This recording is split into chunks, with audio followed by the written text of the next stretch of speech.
پاک صلی اللہ تعالی علیہ وسلم نے ہمیں جس طرح سے محبت کرنے کا حکم دیا ہم اس طرح سے محبت کریں گے، نہ کہ گلی کوچا گھومنے والے کسی ایرے غیر نتھو کھیرے کی بات پر ہم اپنی گردن جھکائیں۔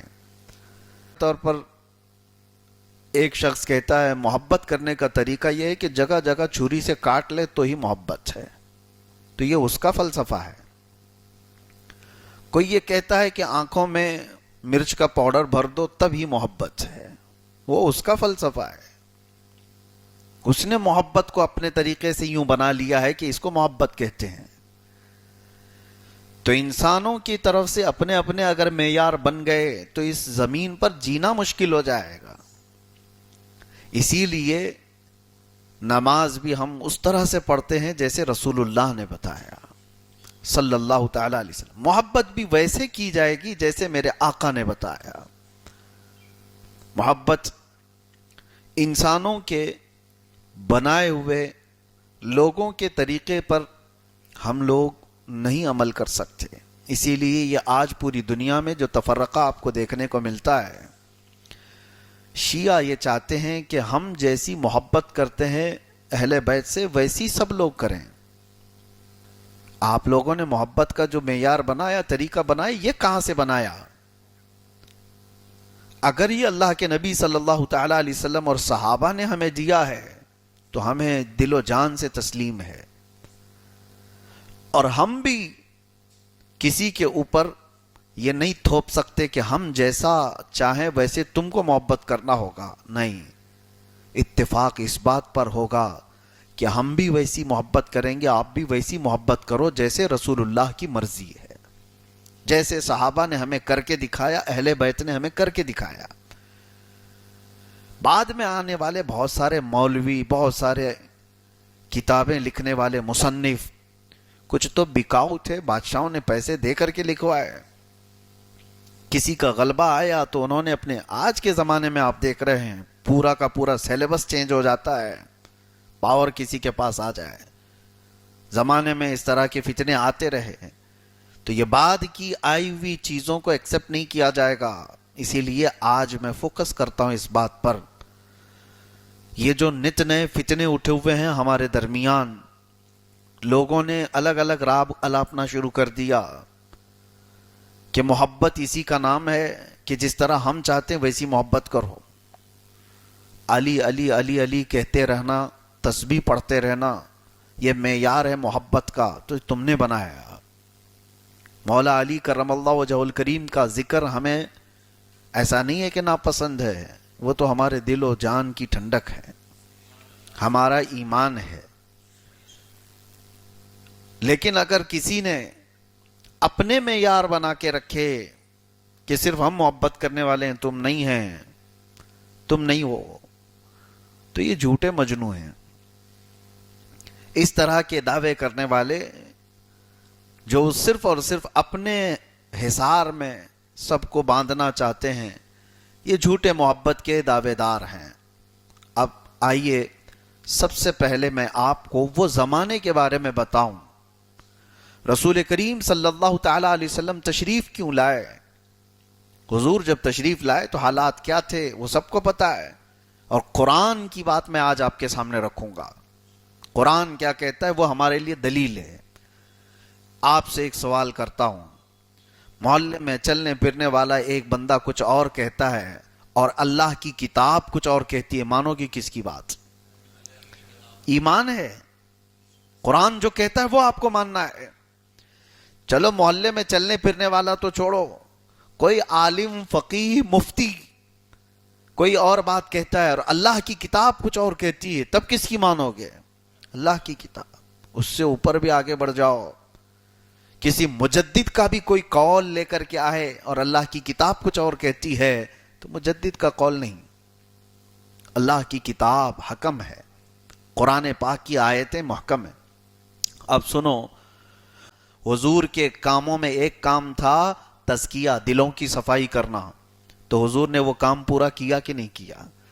رسول کریم صلی اللہ تعالی علیہ وسلم نے دلوں کی صفائی پوری فرمائی، اور کس کی صفائی فرمائی؟ یہی صحابہ کرام کی، جو حضور کے درمیان تھے، حضور پاک صلی اللہ تعالی علیہ وسلم کے آس پاس تھے، ان کے دلوں کو رسول اللہ نے ایسا صاف کیا کہ قرآن اب اس کی گواہی دیتا ہے. کیا؟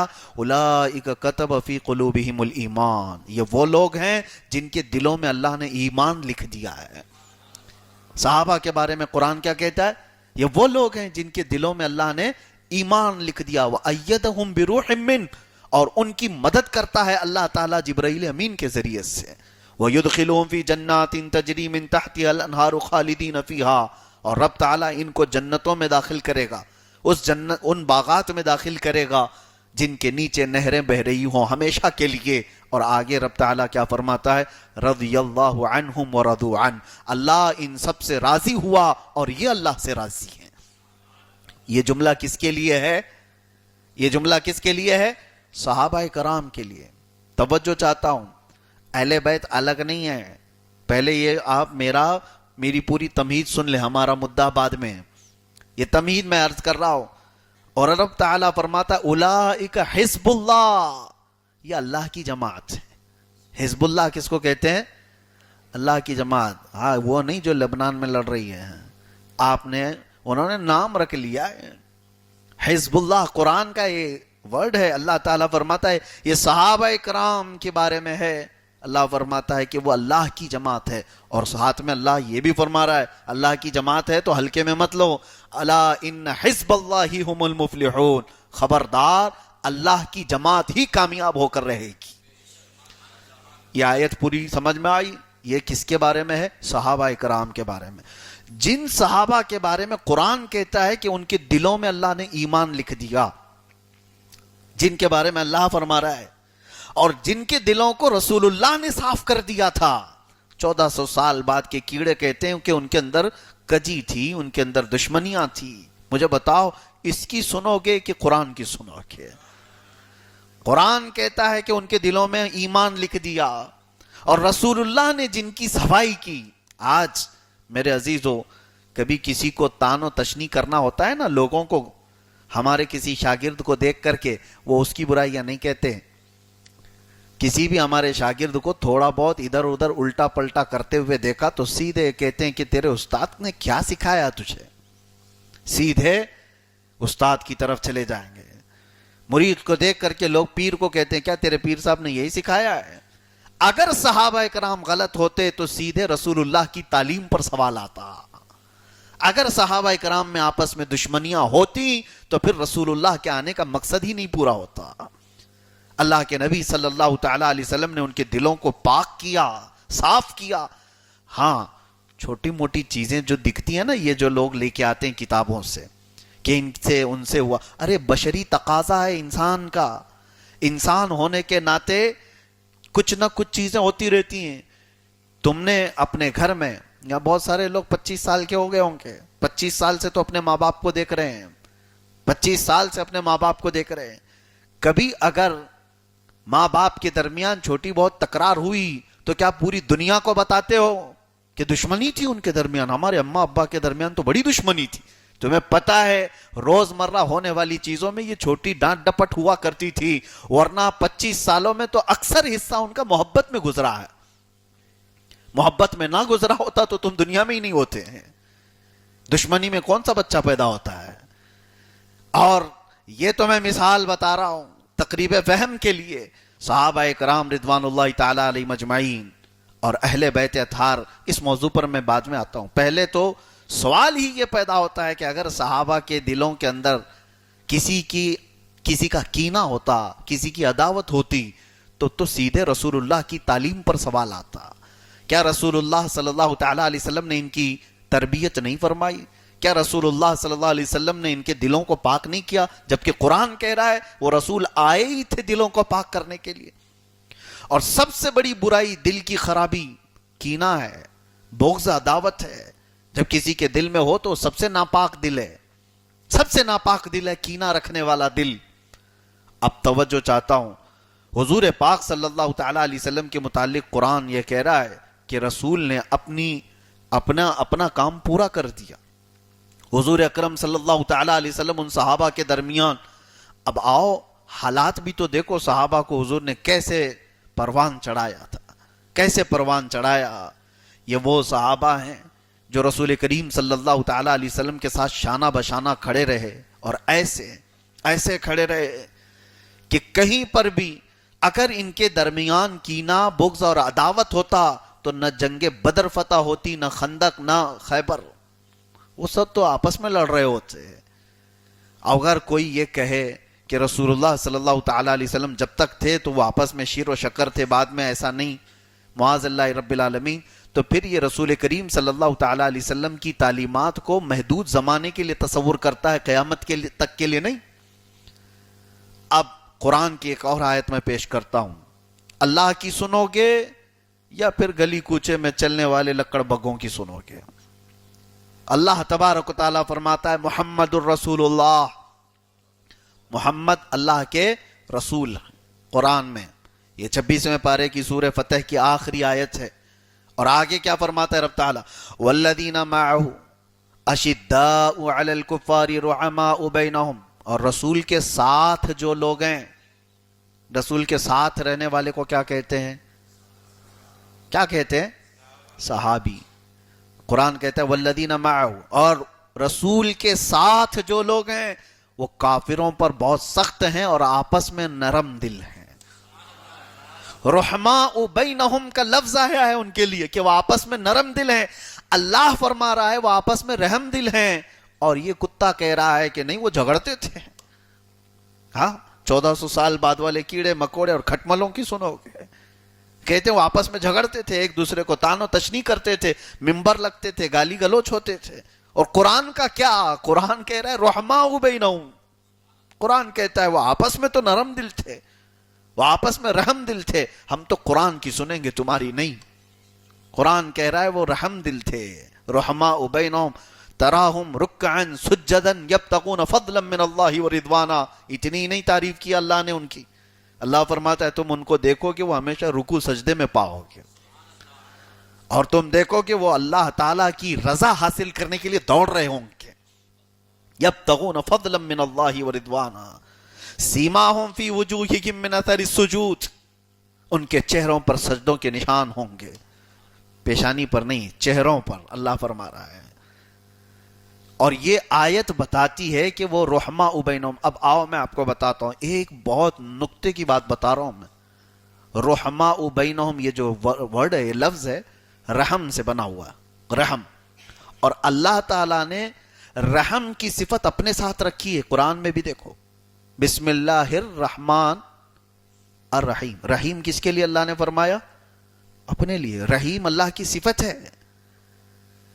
وَإِلَٰهُكُمْ إِلَٰهٌ وَاحِدٌ لَا إِلَٰهَ إِلَّا هُوَ الرَّحْمَٰنُ الرَّحِيمُ. تمہارا خدا ایک خدا ہے، وہ رحمان ہے اور رحیم ہے. اللہ تعالیٰ رحیم ہے. رحیم کی صفت اللہ نے اپنے لیے بیان کی. پورے قرآن میں آپ جگہ جگہ رحیم کی صفت اللہ کے ساتھ پاؤ گے.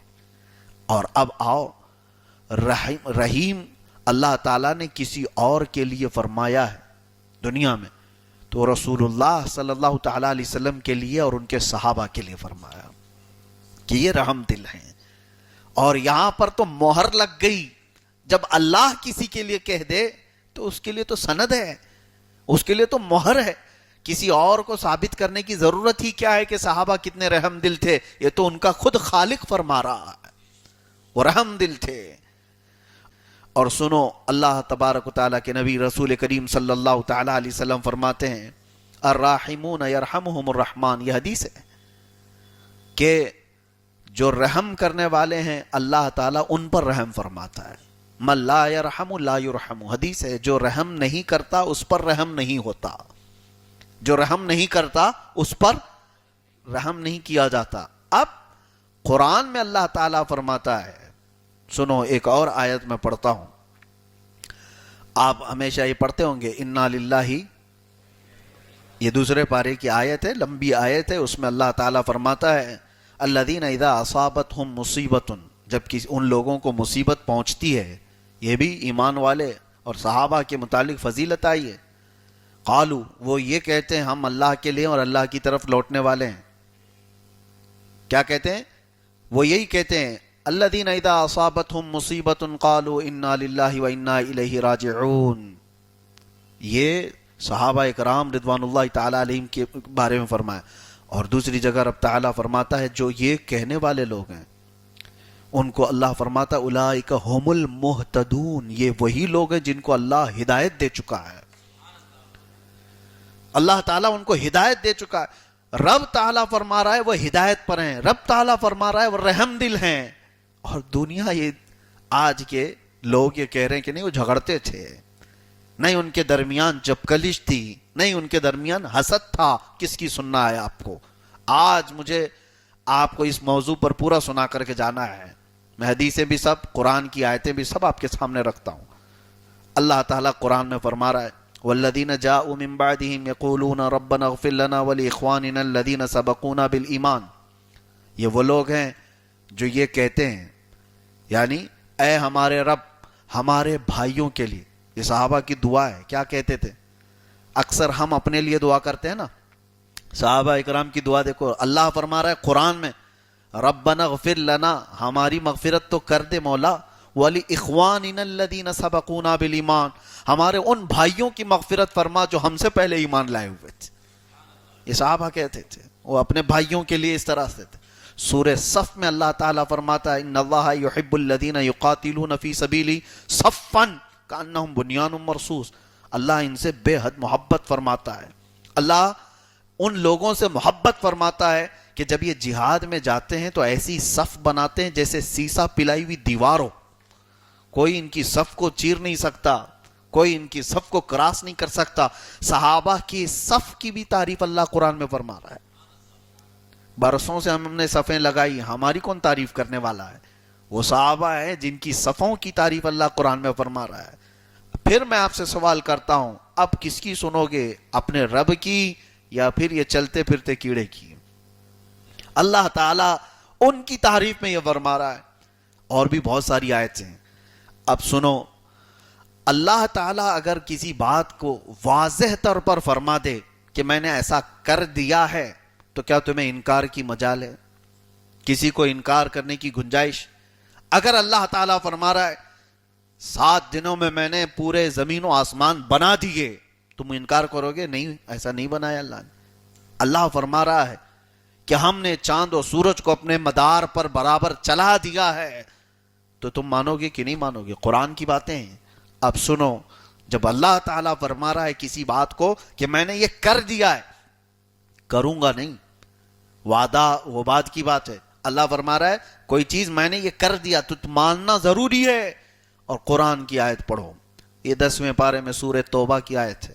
رب تعالیٰ فرماتا ہے هو الذی ایدک بنصرہ وبالمؤمنین. وہ رب ہے اے محبوب، اس نے تمہاری مدد کی اپنی نصرت اور مومنین سے. کیسے؟ اللہ فرماتا ہے وَأَلَّفَ بَيْنَ قُلُوبِهِمْ، اللہ نے ان کے دلوں میں محبت ڈال دی ہے. یہ کون کہہ رہا ہے؟ رب تعالیٰ فرما رہا ہے صحابہ کے بارے میں وَأَلَّفَ بَيْنَ قُلُوبِهِمْ. اور پھر یہ بھی اللہ تعالیٰ فرما رہا ہے لَوْ أَنفَقْتَ مَا فِي الْأَرْضِ جَمِيعًا مَا أَلَّفْتَ بَيْنَ قُلُوبِهِمْ وَلَكِنَّ اللَّهَ أَلَّفَ بَيْنَهُمْ. اگر آپ پورے روئے زمین پر جتنا مال ہے سب خرچہ کر دیتے تو بھی لوگوں میں محبت نہیں پیدا کرتے، لیکن اللہ نے ان کے دلوں میں محبت ڈال دیا ہے. اللہ فرما رہا ہے ان سب کے دلوں میں ہم نے محبت ڈال دی. اور یہ کہہ رہے نہیں دونوں میں لڑائیاں تھیں، جھگڑے تھے. اب کس کی سنیں؟ یہاں پر تو مسئلہ ہے. تو میں آج اپنے نوجوان کو یہ آیتیں دے کر کے بھیجنا چاہتا ہوں. کوئی بھی اگر اس طرح کی باتیں سوشل میڈیا کے جو مناظر ہیں وہ کہتے پھر رہے ہوں کہ نہیں ان کے معاملات ایسے تھے، یہ جنگ ہوئی، وہ جنگ ہوئی، فلاں ممبر پر وہ، تو یہ ساری باتیں تم اپنی طرف رکھو. لیکن قرآن تو یہ کہہ رہا ہے کہ رسول اللہ کے صحابہ کے بارے میں ایک جگہ تو قرآن میں اللہ فرما رہا ہے کہ ہم نے ان کے دلوں میں ایمان لکھ دیا. ایک جگہ اللہ فرما رہا ہے وہ آپس میں رحم دل تھے.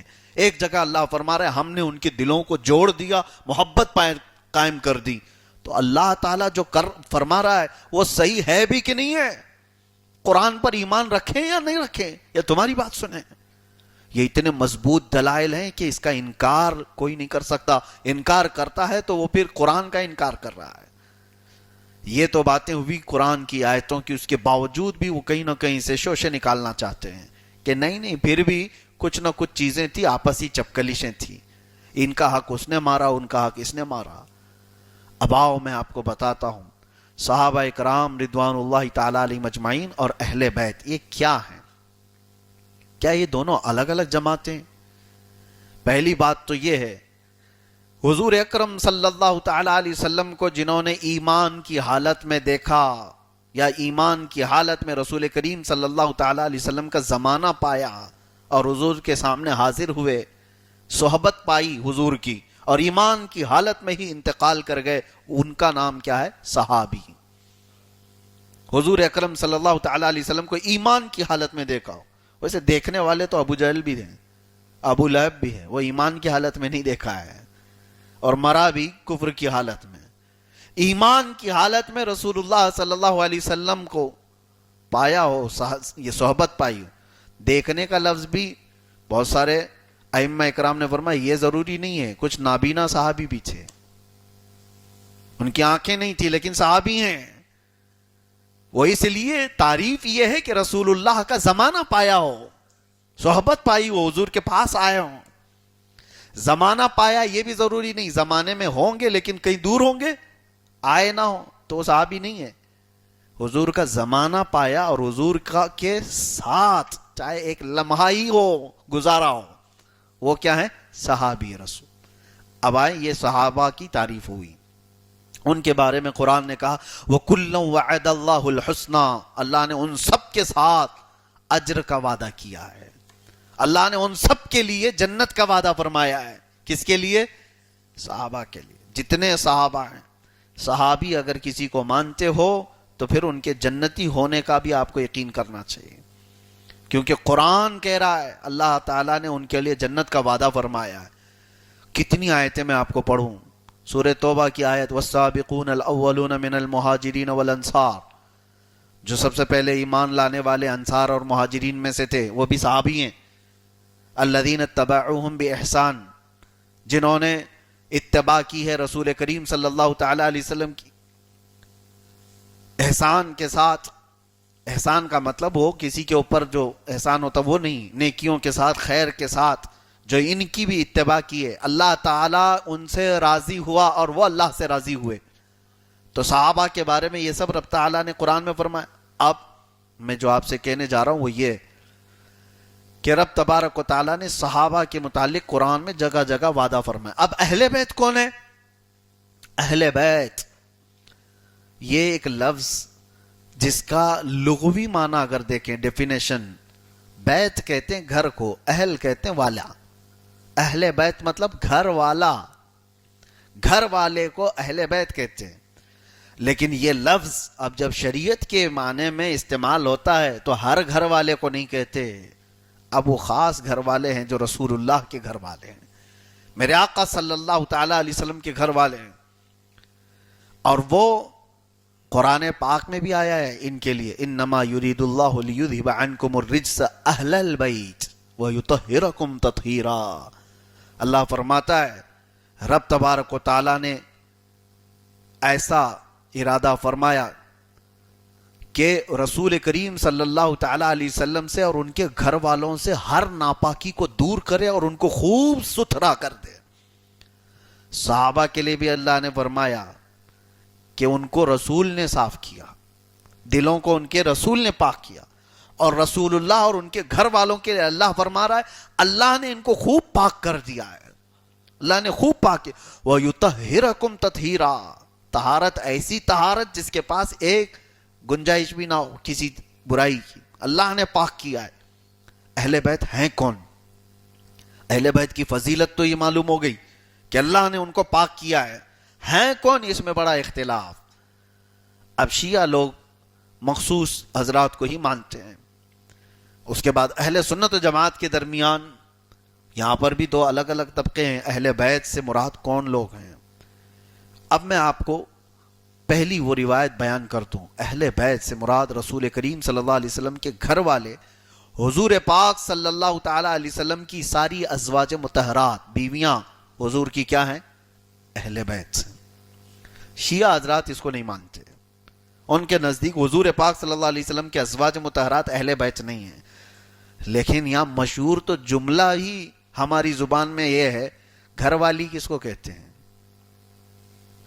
گھر والی بہن کو تو نہیں کہتے، بیٹی کو تو نہیں کہتے، عام طور پر گھر والی کس کو کہتے ہیں؟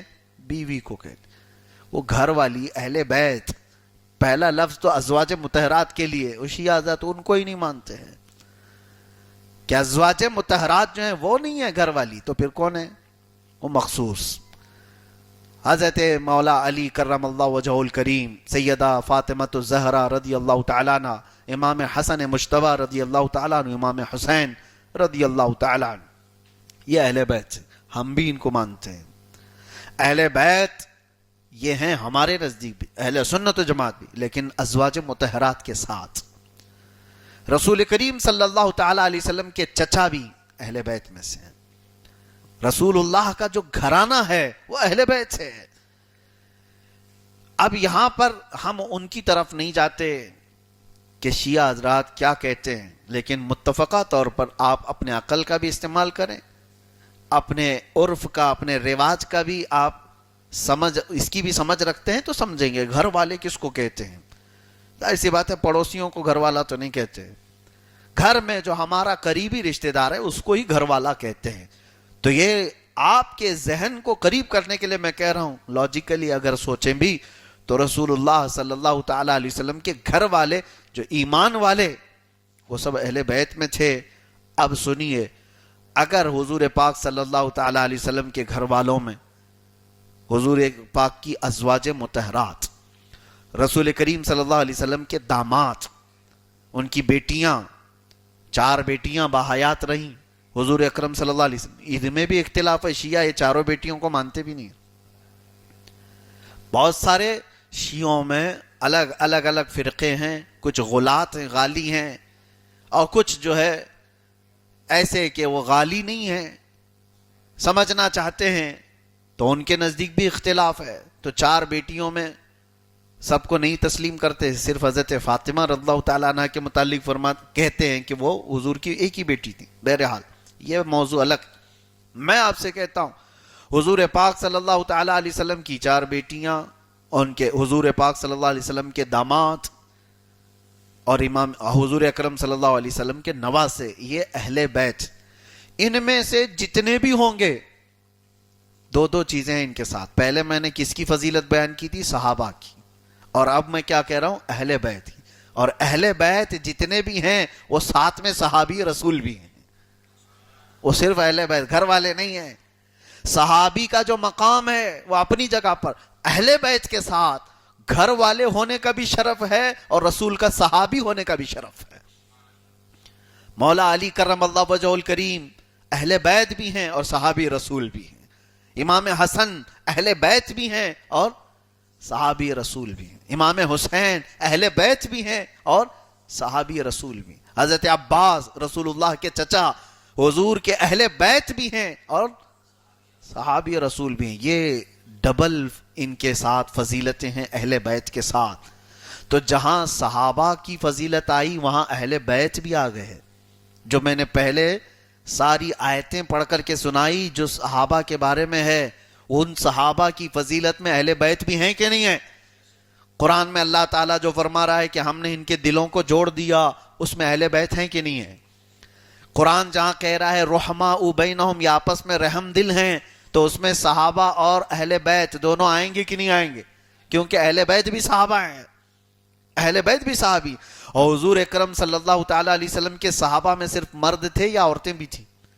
عورتیں بھی ہیں، عورتوں کو صحابیہ کہا جاتا ہے۔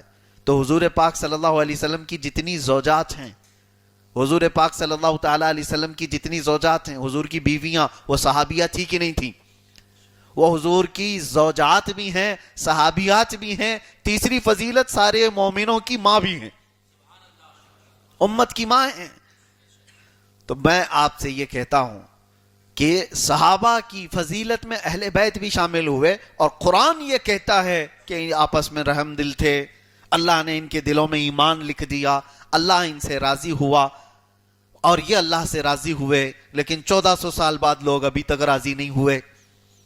اللہ ان سے راضی ہے اور وہ اللہ سے راضی ہیں، اور یہ نہیں راضی ہیں۔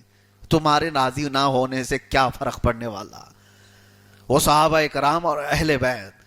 تو اب میں نے آیتوں کے ذریعے سے یہ بتایا، اب آپ کو میں بتاتا ہوں جو صحیح الاسناد روایات ہیں اس میں میرے عزیزوں سیدنا ابو بکر صدیق رضی اللہ تعالیٰ عنہ، سیدنا عمر ابن خطاب رضی اللہ تعالیٰ عنہ، سیدنا عثمان ابن عفان رضی اللہ تعالیٰ عنہ، سارے صحابہ اور اہل بیت کے درمیان کیا رشتہ تھا، کیا محبت تھی، وہ ایک بہت بڑا طویل عنوان ہے، بہت لمبا موضوع ہے۔ لیکن اکثر جو لڑائیاں کرانے کی کوشش کی جاتی ہیں، جھگڑے فساد، امت کو آج اتنے بڑے تفرقے میں ڈال کر رکھا ہے کچھ ایسے ظالموں نے کہ سر کٹتے ہیں، کتنوں کے دھڑ اڑتے ہیں۔ شیعہ سنی کی جنگیں نہیں ہو رہی ہیں، کس بنیاد پر؟ کوئی یہ تسلیم کرنے کو تیار نہیں آج۔ جو صحیح روایات ہیں شیعوں کے ذہنوں میں یہ ڈال کر کے ان کو اسی طرح سے مائنڈ پروگرامنگ کر دیا گیا ہے کہ یہی باتیں صحیح ہیں، باقی کچھ بھی صحیح نہیں۔ قرآن کیا کہہ رہا ہے اس کی طرف توجہ بھی نہیں کرنا چاہتے۔ قرآن تو کہہ رہا ہے وہ رحم دل تھے آپس میں، قرآن کہہ رہا ہے ان سب کے دلوں میں ہم نے ایمان لکھ دیا، قرآن کہہ رہا ہے رسول نے ان کے دلوں کو پاک کر دیا، اور تم کہہ رہے ہو نہیں، ان کے دلوں میں ابھی بھی عیب تھا، ایک دوسرے سے لڑتے جھگڑتے تھے۔ اور ان میں سے صحابہ میں سے چند کو یہ نشانے پر لیتے ہیں تو حضرت ابو بکر، حضرت عمر کو، حضرت عثمان کو۔ آؤ انہی کے تعلقات ہم بتا دیتے ہیں۔ دوسرے صحابہ کی بہت سارے واقعات ہیں، لیکن جن کو سب آج نشانے پر لیتے ہیں ان کے تعلق سے ہی ہم بتاتے ہیں۔ سیدنا ابو بکر صدیق رضی اللہ تعالیٰ عنہ کے حالات یہ تھے کہ ایک مرتبہ یہ اچھا کچھ روایتیں تو میں اہل سنت کی کتابوں سے نہیں، شیعہ مصنفین کی کتابوں سے بتاتا ہوں۔ شیعوں کے اندر بہت بڑے بڑے مصنف گزرے جن کی کتابیں ان کے لیے آج ایسی ہیں جیسے ہمارے لیے بخاری اور مسلم ہے۔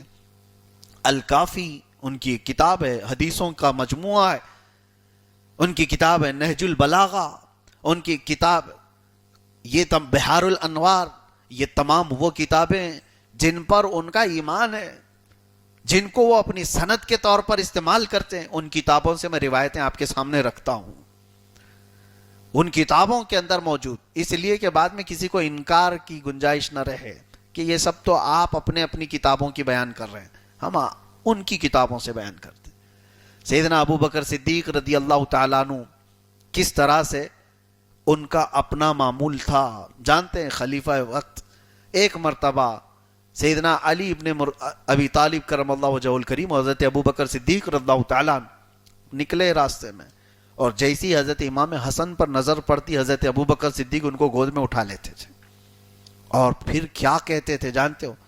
بی ابی، میرا باپ تم پر قربان ہو۔ کس کو کہتے تھے؟ امام حسن کو۔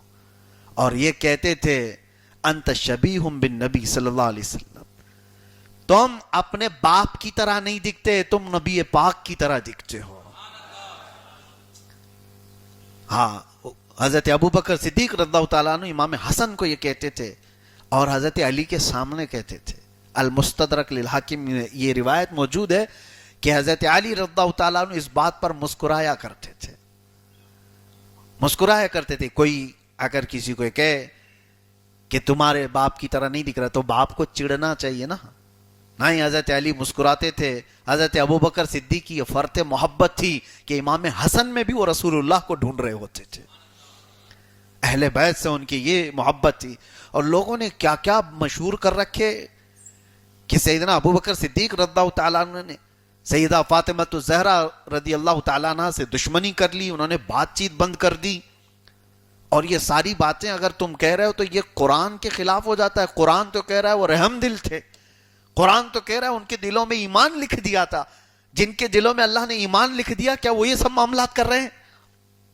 یہاں تک کچھ خبیثوں نے واقعات من گھڑت بیان کیے امت کو کہ حضرت فاطمہ کو تھپڑ مارا، ان کا دوپٹہ جلا دیا، ان کا گھر برباد کر دیا۔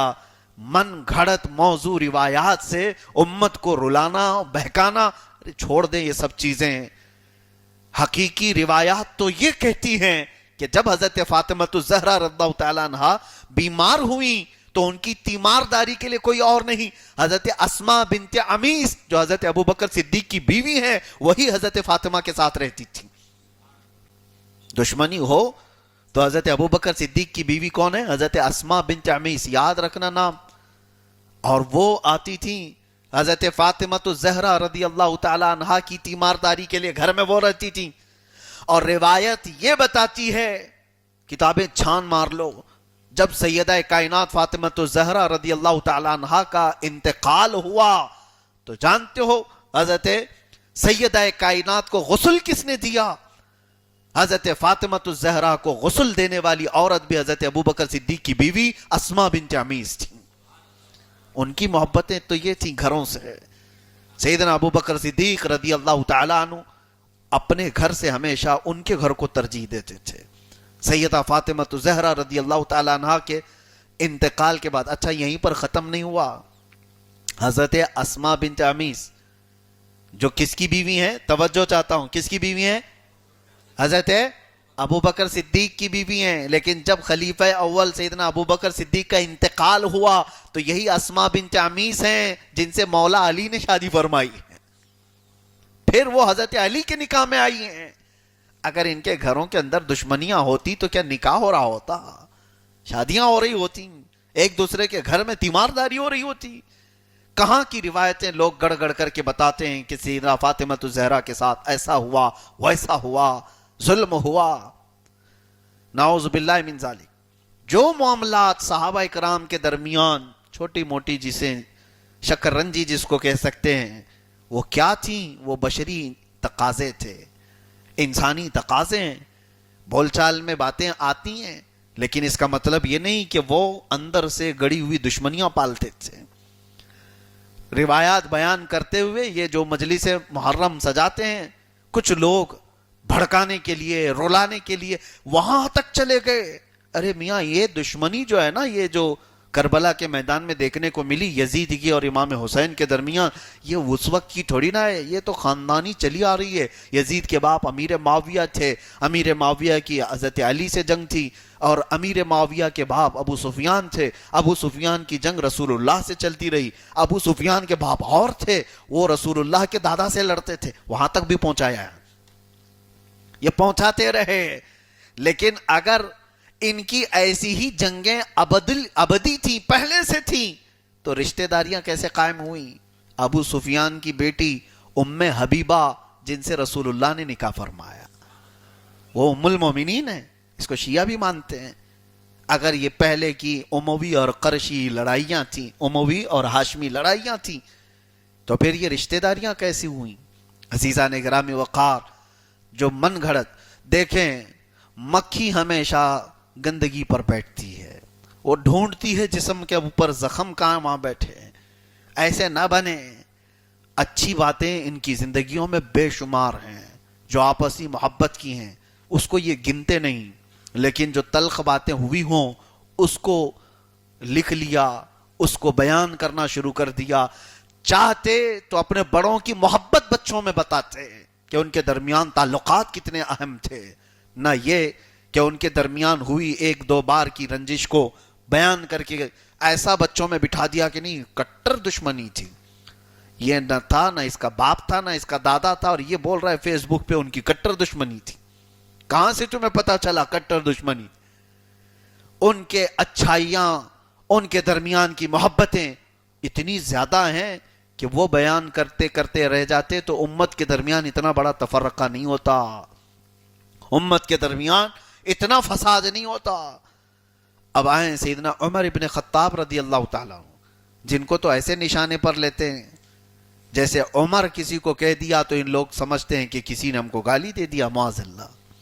جبکہ سیدنا عمر ابن خطاب رضی اللہ تعالیٰ عنہ کا حال تو یہ تھا کہ سیدہ کائنات فاطمہ الزہرا رضی اللہ تعالیٰ عنہ کے گھر کے پاس کھڑے ہوئے حضور کی وفات کے پاس، اور ان کو پکار کر کہنے لگے، یا سیدہ کائنات، اے فاطمہ، آپ کا گھرانہ اس روئے زمین پر سب سے افضل گھرانہ ہے، اور آپ کے باپ سے زیادہ مجھے دنیا میں کوئی عزیز نہیں، اور میں یہ گواہی دیتا ہوں کہ رسول اللہ صلی اللہ تعالیٰ علیہ وسلم کو اپنی نظروں میں سب سے زیادہ کوئی محبوب تھا تو اے فاطمہ وہ آپ کی ذات تھی. یہ کون کہتا ہے؟ عمر ابن خطاب رضی اللہ تعالیٰ حضرت فاطمہ کے گھر کے پاس کھڑے ہو کر. اور یہ روایتیں شیعہ کتابوں میں بھی لکھی ہوئی ہیں. یہ ہمارے صرف مخصوص کتابوں میں نہیں ہے. سیدنا عمر ابن خطاب رضی اللہ تعالیٰ عنہ سیدہ کائنات فاطمہ الزہرا کی ایسی فضیلت بیان کرتے. اور سنیں، جب وہ خلیفہ بنے تو جن جن لوگوں کے وظیفے مقرر کیے گئے تھے، کس کو ماہانہ کیا دینا ہے، تو جانتے ہو حضرت عمر فاروق رضی اللہ تعالیٰ عنہ نے سب سے پہلے اعلان فرمایا سارے لوگوں کے وظیفے بعد میں لکھے جائیں گے، رسول اللہ کے گھر والوں کا پہلا لکھا جائے گا. اور جتنے لوگوں کے وظیفے لکھے گئے تھے ان میں سب سے زیادہ حضرت عمر فاروق رضی اللہ تعالیٰ عنہ نے مولا علی کرم اللہ وجہہ الکریم کے نام پر 5000 دینار لکھے تھے. اور لوگوں نے کہا کہ ان کے بعد کہا حضرت امام حسن اور امام حسین کا، وہ بھی بڑے ہو چکے تھے، حضرت عمر نے کہا ان کو بچوں میں شمار نہ کرو، ان کے بھی 5,000 کے ہی وظیفے لکھے جائیں، اس لیے کہ رسول اللہ کی قرابت داری ہے، حضور پاک صلی اللہ علیہ وسلم کے گھر والے ہیں. یہاں تک کہ سیدنا عمر ابن خطاب رضی اللہ تعالیٰ عنہ یہ کہتے تھے کہ ہمارے جسموں پر جو بال ہیں وہ اہل بیت کو مخاطب کر کے کہتے تھے یہ بھی رسول اللہ کی برکت سے ہے. ہاں، سیدنا امام حسین رضی اللہ تعالیٰ عنہ کے متعلق مشہور بات ہے کہ ان کی اور حضرت عمر کے بیٹے عبداللہ چھوٹی سی تکرار ہوئی کھیلنے میں کچھ. حضرت عبداللہ اس وقت امام حسین کو صرف اتنا کہہ کے آتے ہیں کہ میرے باپ امیر المومنین ہیں، تو حضرت امام حسین ان سے کہتے ہیں تو کیا ہوا، میرے باپ کے نوکر تھے، وہ غلام تھے. حضرت امام حسین اپنا باپ کس کو کہتے؟ رسول اللہ صلی اللہ علیہ وسلم. کہتے میرے نانا کے تو غلام تھے وہ. عبداللہ ابن عمر امام حضرت امیر المومنین کے پاس آئے اور کہے حسین ابن علی نے ایسا تانا مارا مجھ کو، آپ امیر المومنین ہیں اور آپ کے بارے میں کہا حسین نے کہ تیرے باپ میرے نانا کے غلام تھے. حضرت عمر نے کہا ایسا کہا، انہوں نے بلا لاؤ. تو امام حسین کو بلایا گیا. حضرت عمر فاروق نے پوچھا شہزادے کیا آپ نے میرے بیٹے کو ایسا کہا کہ تیرے باپ میرے نانا کے غلام تھے؟ کہا ہاں میں نے کہا ہے ایسے. حضرت عمر نے کہا ایک بار اور کہہ دیجئے. انہوں نے کہا آپ میرے نانا کے غلام تھے. کہا اور ایک بار کہہ دیں.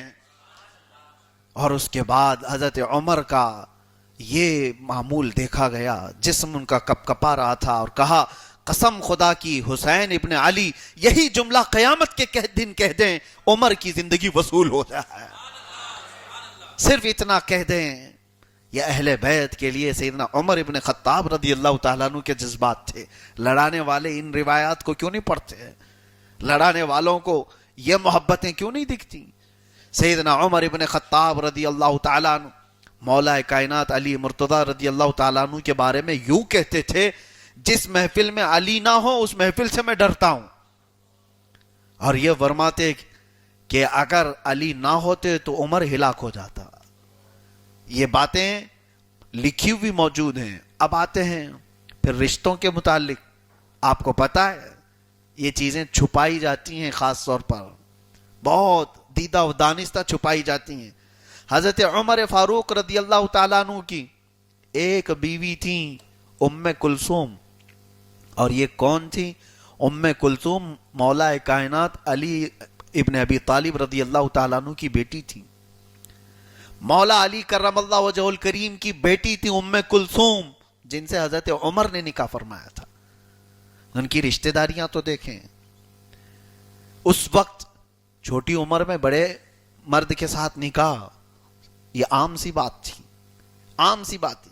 حضرت عمر فاروق رضی اللہ تعالیٰ عنہ نے نکاح فرمایا. اور یہ کتاب میں موجود شیعوں کے ملا باقر مجلسی، ان کے بہت بڑے امام ہیں، اپنی کتاب میں لکھا ہے. اور پھر جیسے میں نے کہا الکافی جو ان کی کتاب ہے، حدیثوں کا مجموعہ جس کو جمع کیا روایات کے ذریعے، جیسے بخاری اور مسلم کو جمع کیا گیا. لکھتے ہیں کہ حضرت عمر فاروق رضی اللہ تعالیٰ عنہ کی دلیل، حضرت علی کی دلیل دیتے ہوئے پوچھا گیا ان کے بڑے امام مجتہد سے، شیعوں کے، کہ عورت کے شوہر کے انتقال کے بعد عورت کہاں عدت گزارے، اپنے مرد کے گھر پہ یا جہاں چاہے وہاں؟ تو انہوں نے جواب میں لکھا عورت چاہے تو اپنے شوہر کے گھر پہ بھی گزار سکتی ہے، چاہے تو اپنے مائکے میں. اس کی دلیل کیا دیا پتہ ہے؟ دلیل میں یہ لکھا ہے کہ جب ام کلثوم جو عمر فاروق کے نکاح میں تھی، عمر فاروق کا انتقال ہوا تو حضرت علی اپنی بیٹی ام کلثوم کو اپنے گھر لے کر کے آئے تھے. حضرت علی رضی اللہ تعالیٰ عنہ اپنی بیٹی ام کلثوم کو اپنے گھر لائے تھے تاکہ عدت میرے گھر میں گزارے.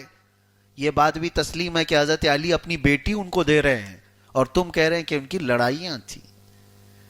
تم کہتے ہو ان کی لڑائی, کوئی اپنی بیٹی کسی کو دے گا؟ اب اس بارے میں ایک مذاق والی بات ہے جس کو سن کر کے عام آدمی بھی ہنس پڑے. ان سے جب یہ پوچھا گیا کہ حضرت عمر ان کے نکاح میں حضرت علی کی بیٹی کیسے آ گئی, تو کہتے نہیں وہ زور زبردستی عمر نے نکاح کر لیا تھا. ارے میاں تم کیا کہہ رہے ہو, سوچو تو صحیح, کس سے زور زبردستی کرے؟ اسد اللہ الغالب کی بیٹی سے, اللہ کے شیر کی بیٹی سے. تم تو یہ سوال اٹھاتے ہو علی ابن ابی طالب کی شجاعت پر. کیا حضرت علی رضی اللہ تعالیٰ عنہ چپ رہ جاتے, خاموش رہ جاتے اگر ان کے سامنے کوئی زبردستی کر رہا ہوتا؟ کیا وہ حضرت عمر سے ڈرتے؟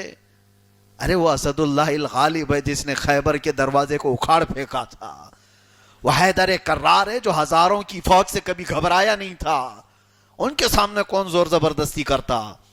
ان کی آپسی محبتیں تھیں, اور آپسی محبتیں ہم تو بیان کرتے رہیں گے اور تم چھپاتے رہو.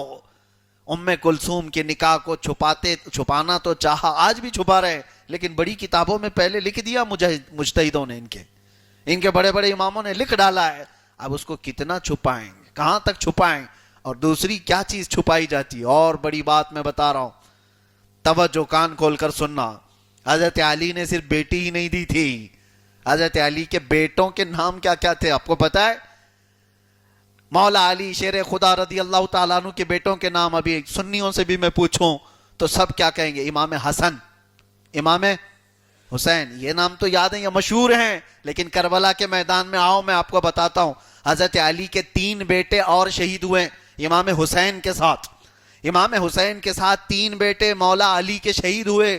ان میں سے ایک بیٹے کا نام ہے ابو بکر بن علی, دوسرے بیٹے کا نام ہے عمر بن علی, تیسرے بیٹے کا نام ہے عثمان بن علی. حضرت علی کے 3 بیٹے اور کربلا میں شہید ہوئے ہیں. نام کہاں تک چھپاؤ گے؟ 72 نفوس قدسیہ جو کربلا کے شہداء ہیں ان میں نام پڑھنا ہوگا تو ابو بکر, عمر اور عثمان بھی پڑھنا ہوگا. اور یہ اتنا ہی نہیں ہے, اہل بیت کی اور ان کی آپسی محبتیں اتنی نہیں تھی. کربلا کے میدان میں مولا علی کے 3 بیٹے جو شہید ہوئے ان کے نام تو میں نے بتایا, اور آپ کو میں بتاؤں امام حسن کے بیٹے بھی ہیں. امام حسن رضی اللہ تعالیٰ, کربلا کے واقعے کے موجود امام حسن باحیات نہیں تھے, امام حسن کا انتقال ہو چکا تھا, لیکن ان کے بیٹے اپنے چچا کے ساتھ تو آئے تھے. ایک بیٹے کو تو جانتے ہیں سب لوگ, آپ کو پتا ہے کربلا کے میدان میں ایک جوان امام قاسم کس کے بیٹے تھے؟ امام حسن کے. رشتہ داریوں میں پکے ہو تو ذرا ذہن کو ایکٹیو کرو, سنو توجہ سے. امام حسن کے ایک بیٹے تو مشہور ہیں کربلا میں, امام قاسم, لیکن آپ کو پتا ہے ایک اور بیٹے اپنے چچا کے ساتھ, ان کے چچا کون ہوئے؟ امام حسین جو سید الشہداء سپہ سالار کربلا, امام حسین کے ساتھ شہید ہوئے. امام حسن کے اور ایک بیٹے, اس بیٹے کا نام بھی ابو بکر ہے. وہاں 2 ابو بکر شہید ہوئے, ایک مولا علی کے بیٹے ابو بکر اور ایک امام حسن کے بیٹے ابو بکر. 2 ابو بکر وہاں شہید ہوئے ہیں. اور میں آپ کو بتاتا ہوں, ہم بغداد کے سفر میں بحمد تعالیٰ ہر سال جاتے ہیں, کربلا کی زیارت ہر سال کرتے ہیں. بغداد سے نجف اور کربلا جانے کے درمیان راستے میں ایک مزار مبارک جس کی زیارت کے لیے ہم جاتے تھے.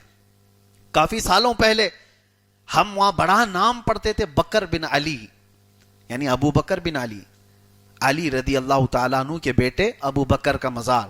لیکن ابھی پچھلے سال جا کر کے دیکھ رہے ہیں تو نام چینج کیا, زید بن علی رکھ دیا, ابو بکر ہٹا دیا, بکر ہٹا دیا. تمہارے ہٹانے سے ان کی رشتہ داریاں کیسے ہٹیں؟ نہیں ہٹ سکتی. میں اگر رشتہ داریوں کے بارے میں بات کروں تو بہت طویل ہو جائے گی, باتیں کہاں کہاں تک جائیں گی. آپ کو پتا ہے جو اہل بیت اطہار میں 5ویں امام مانے جاتے ہیں شیعوں کی, امام زین العابدین رضی اللہ تعالیٰ عنہ کے بیٹے امام باقر, ان کا نام کیا تھا؟ محمد باقر. امام باقر رضی اللہ تعالیٰ عنہ امام زین العابدین کے بیٹے ہیں. توجہ چاہتا ہوں. اور امام باقر نے شادی کس سے کی تھی؟ تاریخ ان سے ہی پوچھیں، شیعوں کی کتابوں میں بھی موجود ہے۔ امام باقر نے شادی کی تھی حضرت ابو بکر صدیق کی پڑ پوتی ام فروا سے، جو قاسم بن محمد بن ابو بکر کی بیٹی تھی۔ اہل بیت کی رشتہ، حضرت علی کے پڑ پوتے حضرت ابو بکر صدیق کی پڑ پوتی، دونوں نکاح فرمائے۔ اور اتنا ہی نہیں، امام جعفر صادق ان دونوں سے پیدا ہوئے۔ امام جعفر صادق رضی اللہ تعالیٰ عنہ فخر سے کہتے تھے کہ میرے نانا ابو بکر صدیق ہیں۔ ان کو اپنے نانا پر فخر ہے اور ان کو جھگڑے لگانے سے فرصت نہیں۔ سیدنا امام جعفر صادق رضی اللہ تعالیٰ عنہ فرماتے ہیں میرے نانا کون ہے؟ ابو بکر صدیق۔ ام فروا یہ حضرت امام باقر کی بیوی تھیں اور امام جعفر صادق کی ماں تھیں۔ عزیزہ نگرامی وقار، یہ بات چلیے، یہ تمہید میری آپ نے سن لیا، تو اب مولا علی سے پوچھتے ہیں، مولا علی کے بیٹوں کو پوچھتے ہیں۔ حسن و حسین تو مولا علی نے نہیں رکھے تھے، حسن نام اور حسین نام تو رسول اللہ نے رکھے تھے، میرے آقا نے رکھے تھے مولا علی کے بچوں کے۔ لیکن حضرت علی کے بعد میں جو بیٹے پیدا ہوئے حضرت فاطمہ سے نہیں ہیں۔ حضرت علی ایک بیٹے کا نام رکھتے ہیں ابو بکر، دوسرے بیٹے کا نام رکھتے ہیں عمر، تیسرے بیٹے کا نام رکھتے ہیں عثمان۔ اس سے پتہ چلتا ہے مولا علی کو وہ خلفاء سے محبت کتنی تھی، محبت کتنی۔ اب شیعوں سے سنو، کوئی ایک اس طرح سے نکل کر کے جواب میں یوں کہتا ہے نہیں، کبھی کبھار ایسا ہوتا تھا نا، ان کو شدت سے دشمنی ہوتی تھی تو وہ بھڑاس نکالنے کے لیے نام رکھتے تھے، کسی کا نام رکھ کر کے ان کو ٹونٹ کرنے کے لیے نام رکھا جاتا تھا۔ یہ کیسی بات ہے؟ ارے کسی اور کو ٹونٹ کرنے کے لیے اپنے بیٹوں کا نام رکھے گا؟ ہاں، کسی اور سے تمہیں دشمنی ہو تو آپ کو اگر کسی سے دشمنی، اپنے بیٹے کا نام مودی رکھو گے کہ نہیں ہمیں اس کو چڑھانا ہے، اس کو بولنا ہے میں بیٹے کا نام مودی رکھوں گا؟ ایسا تو نہیں ہوتا۔ اپنے بیٹے کو کس جرم کی سزا دے رہے ہو؟ اس کا کیا قصور ہے؟ اپنے بیٹے کو، مولا علی کے بارے میں یہ کہتے ہیں حضرت ابو بکر، حضرت عمر، حضرت عثمان سے ان کو دشمنی تھی، بہت سخت انہوں نے تکلیف پہنچائی تھی، تو ان تینوں کو ٹانٹ مارنے کے لیے اپنے بیٹوں کا نام رکھا۔ معاذ اللہ، مولا علی پر کیسا الزام، مولا علی پر کیسا الزام۔ سیدنا حیدر کرار رضی اللہ تعالیٰ عنہ وہ شخص تھے جن کی نظر میں سوائے رب کی رضا کے اور کچھ تھا ہی نہیں، وہ رضا الہی کے لیے جیا کرتے تھے۔ یہاں تک تو باتیں ہوئی صحابہ کرام رضوان اللہ تعالیٰ علیہم اجمعین اور اہل بیت کی۔ اب ایک بڑا سلگتا ہوا مسئلہ ہے جس کو ٹچ کرنے سے بھی ڈر لگتا ہے، مجھے بھی ڈر لگتا ہے۔ ہاں، جو ساری امت میں آج فتنہ بنا کر کے اس کو لایا گیا، حضرت امیر معاویہ اور حضرت علی کرم اللہ وجہہ الکریم کے درمیان کی باتیں، جنگیں کیا ہوئیں، باتیں کیا ہوئیں، اس پر میں آج گفتگو نہیں کرتا۔ مولا علی کرم اللہ وجہہ الکریم کے متعلق امیر معاویہ کیا کہتے تھے وہ بھی تو ہم سن لیتے ہیں، اور یہ ہماری کتابوں میں نہیں، شیعوں کی کتابوں میں بھی لکھی ہوئی چیزیں۔ ابن قدامہ المقدسی اپنی کتاب میں الرقۃ والبکاء میں لکھتے ہیں۔ پہلے یہ بھی سن لیں، اب مولا علی کرم اللہ وجہہ الکریم ان کا ادب بھی کیسا کرتے تھے، ان کا احترام کیسے کرتے تھے، امیر معاویہ پر بعد میں آتے ہیں۔ ایک بار اپنے زمانے خلافت میں مولا علی کرم اللہ وجہہ الکریم کوفہ کی جامع مسجد میں آئے اور لوگوں کو خطبہ دیا، اور جانتے ہو کوفہ والوں سے پوچھتے ہیں مولا علی شیر خدا رضی اللہ تعالیٰ عنہ، ایھا الناس، اے لوگو تم جانتے ہو، اتعلمون من اشجع الناس، تم جانتے ہو لوگوں میں سب سے زیادہ بہادر کون تھا؟ تو سبوں نے جواب دیا۔ آپ بھی جواب کیا دیں گے؟ حضرت علی سے زیادہ بہادر کوئی ہے؟ وہ شجاعت، یہ لفظ ہے شجاعت، یہ حضرت علی کے ساتھ جڑ گئی ہے، جڑی ہوئی ہے، اور خود جو سب سے زیادہ شجاع ہیں وہ خود سوال کر رہے ہیں۔ کوفہ والوں نے کہا امیر المومنین، ہم سب جانتے ہیں کہ آپ سب سے زیادہ بہادر ہیں، اشجع الناس ہیں، آپ انسانوں میں بڑے بہادر ہیں۔ مولا علی کرم اللہ وجہہ الکریم پھر بیان کرتے ہیں، اے لوگو جہاں تک تمہاری سمجھ ہے وہ یہ ہے کہ میرے سامنے جو بھی آیا میں اس کو برابر ٹھکانے پر لگایا، جو میرے سامنے آیا میں نے اس کا کام پورا کیا، یہاں تک تو میری بات ہے۔ لیکن میں آج تمہیں بتاتا ہوں انسانوں میں سب سے زیادہ شجاعت والا ابو بکر صدیق ہے۔ یہ کس کے جملے ہیں؟ مولا علی شیر خدا رضی اللہ تعالیٰ عنہ۔ اور پھر کس لیے بیان کیا؟ کوفہ کی جامع مسجد میں خطبہ دیتے ہوئے، اور یہ فرماتے ہیں لوگوں سنو، وہ دن کیسا تھا جب ابتدائے اسلام کے دن تھے، مکہ مکرمہ میں رسول اللہ صلی اللہ علیہ وسلم کے ساتھ ابو بکر گئے تھے، اور سب سے پہلا خطبہ حرم کعبہ میں کسی اور نے نہیں، ابو بکر صدیق نے دیا تھا رسول اللہ کی فضیلت میں۔ اے لوگوں، یہ اللہ کے رسول ہیں، آخری نبی ہیں، سچے ہیں، امانت دار ہیں، اتنا کہنا تھا کہ پورے قریش برس پڑے، سارے ان کے اوپر ٹوٹ پڑے، اور حضرت ابو بکر صدیق کو اتنا مارا تھا رسول اللہ صلی اللہ علیہ وسلم کو بچاتے ہوئے، کبھی دائیں کبھی بائیں کبھی آگے پیچھے۔ حضور پاک صلی اللہ تعالیٰ علیہ وسلم تو قریش کے ساتھ چلے گئے، لیکن حرم کعبہ کے صحن میں حضرت ابو بکر کو اتنا مارا گیا تھا کہ منہ سوج گیا اور آپ کی آنکھیں اندر چلی گئی تھی۔